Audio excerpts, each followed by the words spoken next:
എത്ര വലിയ ക്ഷീണം വന്നാലും പോകട്ടെ, പരീക്ഷണങ്ങൾ വന്നാൽ, ടെൻഷൻ വന്നാൽ, പുണ്യനബി ചെയ്തിരുന്നത് നേരെ സൈക്കാട്രിസ്റ്റിന്റെ മുമ്പിലേക്ക് ഓടുകയായിരുന്നില്ല.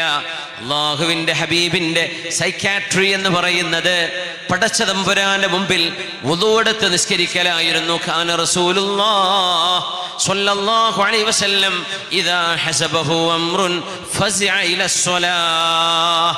ടെൻഷൻ വന്നാൽ ഹബീബായ നബി തങ്ങൾ നിസ്കരിക്കാൻ വേണ്ടി എഴുന്നേൽക്കലായിരുന്നു. നിസ്കാരത്തിന് വാങ്ക് വിളിക്കാൻ നേരമായാൽ ബിലാലെ ഇഖാമത്ത് വിളിക്കിൻ എന്നല്ല നബി തങ്ങൾ പറയാ. ബിലാലെ ഇഖാമത്ത് ചൊല്ലിക്കോളൂ, നിസ്കാരം തുടങ്ങല്ലേ. അതുമല്ല തങ്ങൾ പറയാറുള്ളത്. തങ്ങൾ പറയാറുള്ളത് അരിഹ്നാ ബിഹാ യാ ബിലാൽ, അരിഹ്നാ ബിഹാ യാ ബിലാൽ.